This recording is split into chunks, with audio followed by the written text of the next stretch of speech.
juga loh kebijakan yang menurut saya juga agak sedikit membingungkan dan aneh ya untuk saya sebagai orang awam gitu ya.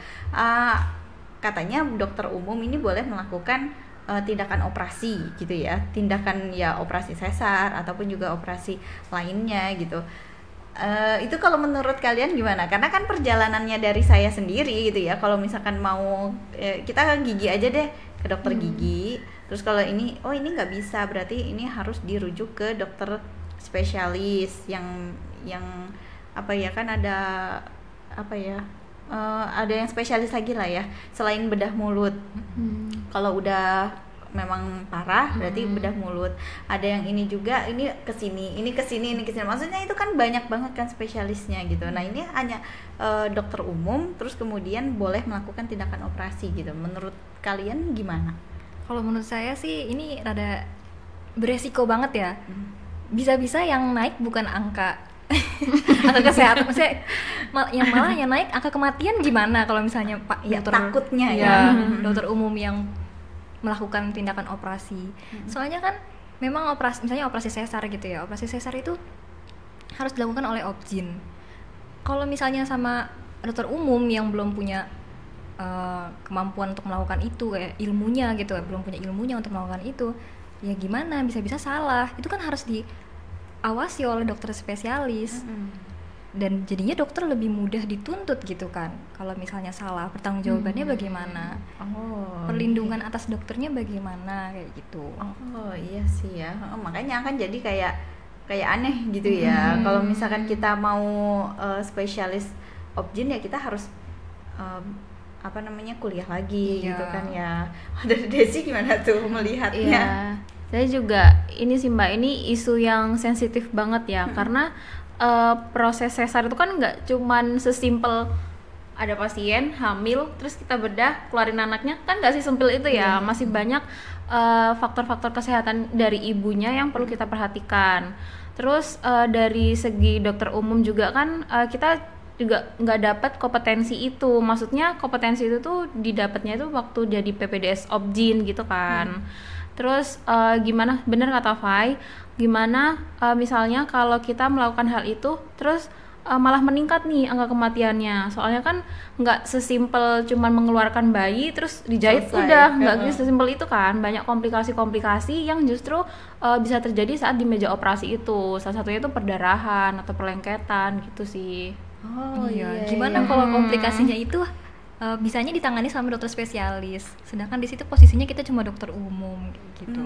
Iya ya, soalnya kan banyak resikonya. Ya kalau misalkan si ibunya nggak ada masalah kesehatan lain gitu ya, cuma dia butuh dikeluarin aja bayinya, misalkan cuma gitu doang gitu ya, mungkin simple. Tapi kan prakteknya nggak semua ibu itu maksudnya fine-fine aja ya. Mungkin ada riwayat dia darah tinggi, ada riwayat dia mungkin ada dia bekas sesar lagi, terus kemudian kan ada tuh yang kebobolan, terus padahal mungkin jahitannya masih kurang. Nah itu kan beresiko banget gak sih? Bener-bener.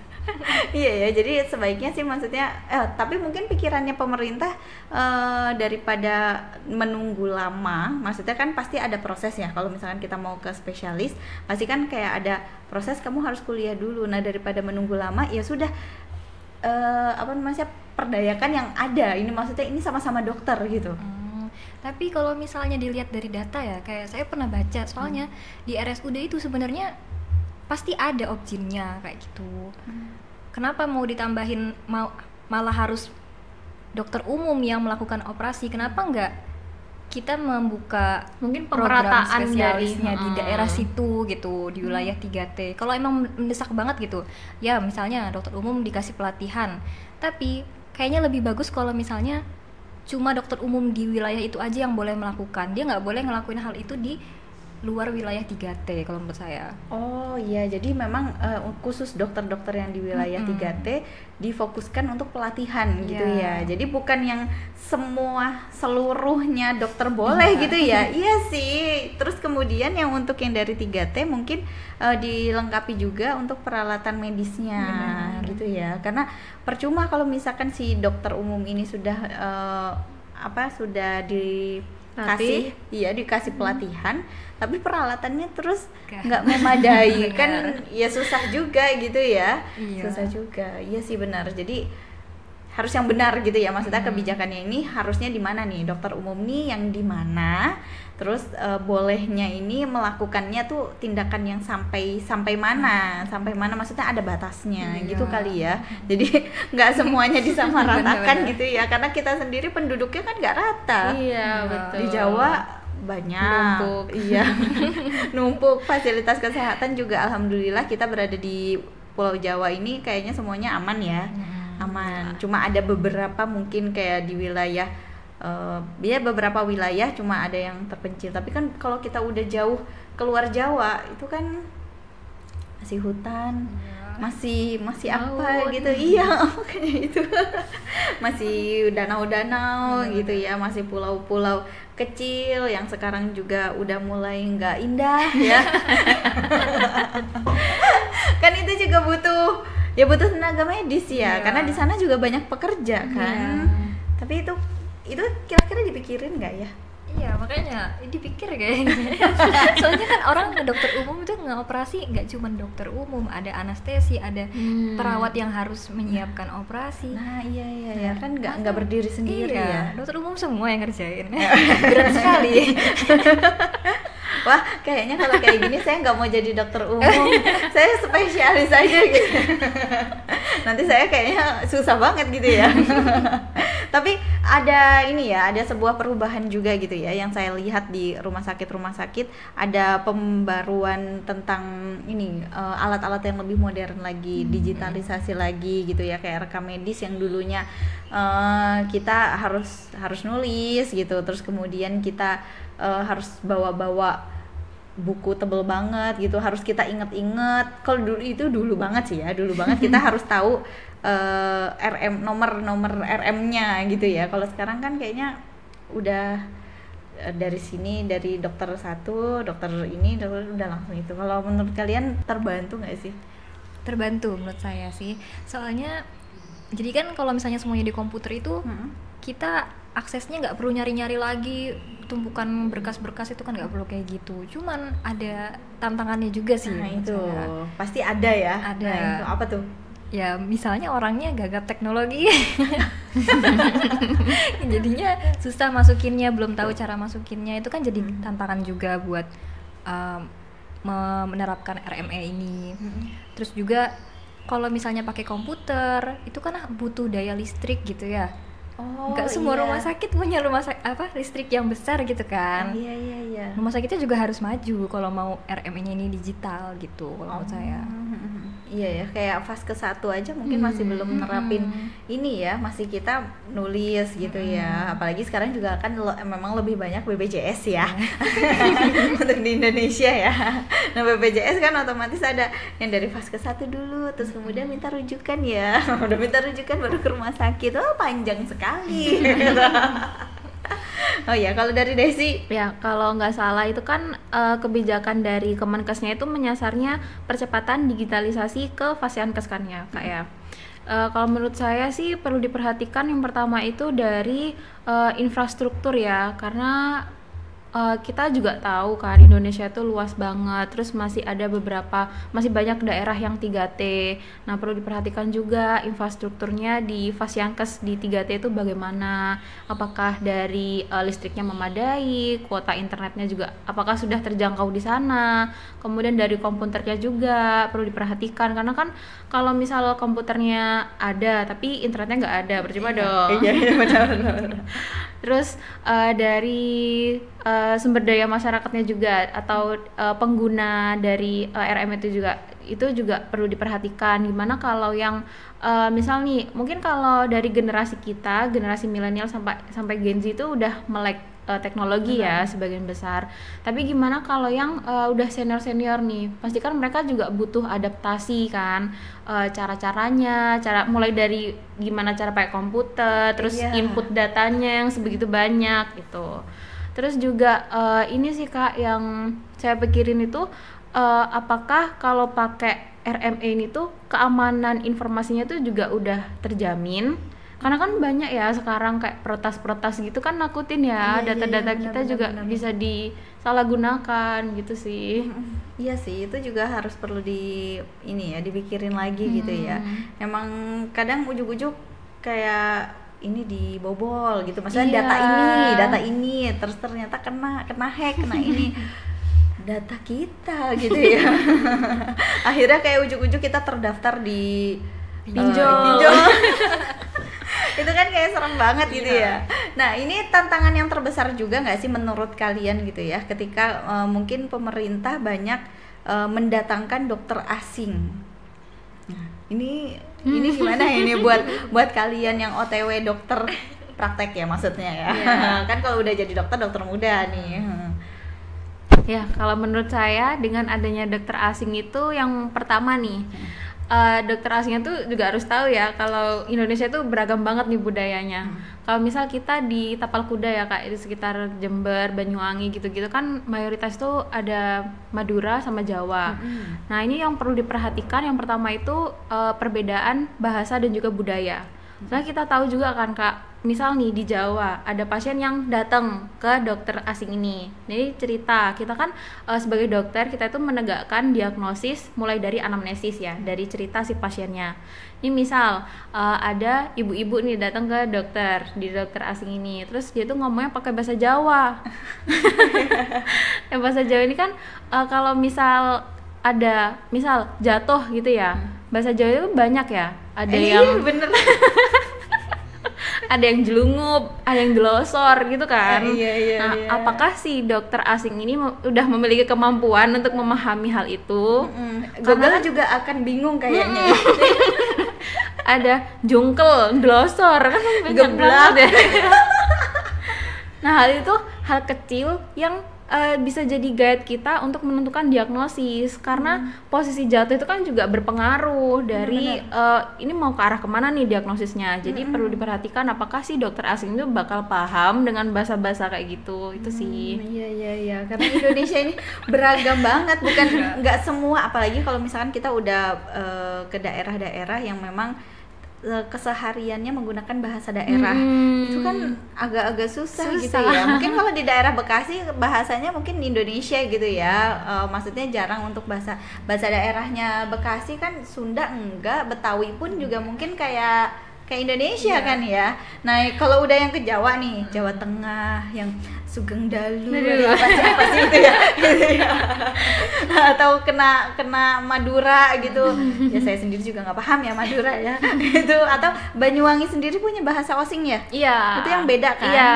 Nah, beda lagi dengan bahasa Jawa. Nah, loh. Gimana dokter asingnya? Dokter asingnya.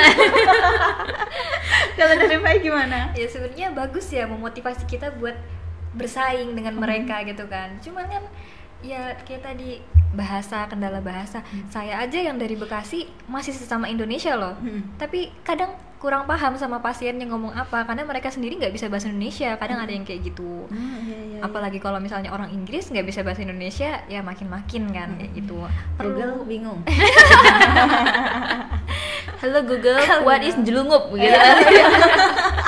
Kasian gak sih pasiennya, jadinya kayak jadi bingung ya. Gini loh dok gitu. Tapi kebanyakan mungkin kalau dokter asing itu akan ditaruh di kota-kota besar.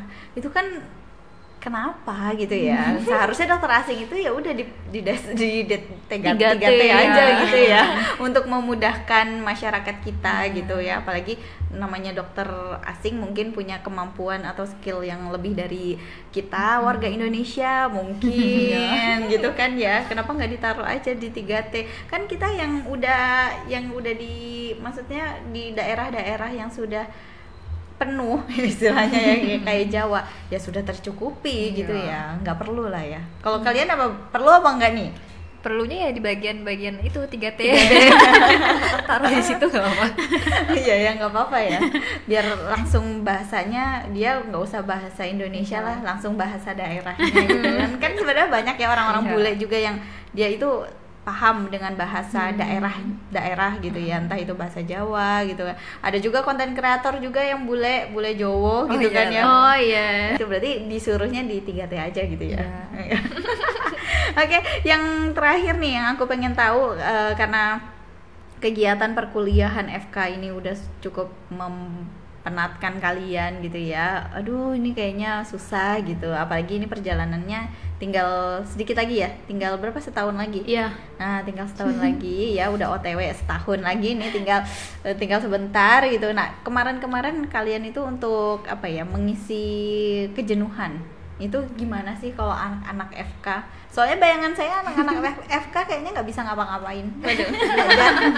belajar buku gitu. Jadi gimana? Cari aktivitas lain sih, kayak olahraga. Olahraga juga. Tapi saya enggak. Jadi siapa nih yang diomongin nih? Iya, itu Pandego. Dia olahraga. Iya Kalau benar. saya sih justru jalan-jalan gitu.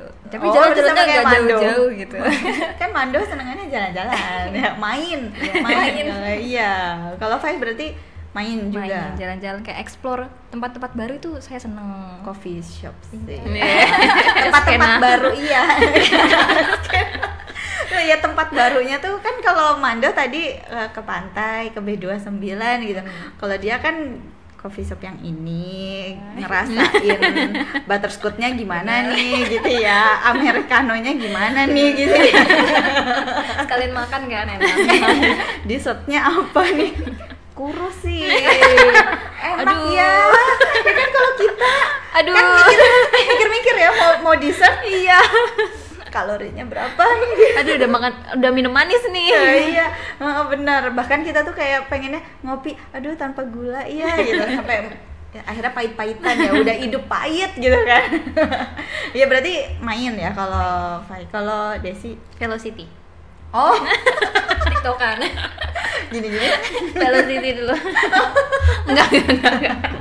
Loh, itu juga mengasah otak loh. Iya. Ini kan bener ya, Hafalan juga ya. Iya, hafalan, terus kita tuh kayak ngituin irama gitu kan. Ini pas apa enggak, terus dan take nggak mungkin sekali. Yakin Betul. deh, ya kan? Sampai panas lah, Be. Ya kan, bener kan? Ya masa saya juga gitu sih. Ya ini kan mengisi ini ya kekosongan biar supaya tidak penat. Iya, tidak penat dan tidak gila gitu kan. Nambah skill baru juga, bikin video gitu. Oh iya benar. Video. Udah sampai mana nih PR-nya yang gini-gini? Apa-apa Iya Desi? lagi. Kalau kumpul-kumpul gitu ditagih, Mbak. Oh, Sama berarti teman-teman. Oh, iya. Pasti temennya cari yang gampang aja gitu. Jangan yang bikin susah gitu ya. Apa nih? Beneran Velocity? Enggak. Nggak salah Salah ya? satunya. Iya, salah duanya 80 loh. Sama sih kayak Fai, mencoba coffee shop baru, jalan-jalan. Tetap Yang cewek ya. Iya, tetap jajan gitu ya. Kalau shopping mah di HP sekarang ya, nggak usah jalan-jalan ke toko gitu ya. Pasti yang diliatin, ini kakak waktunya tinggal sebentar lagi.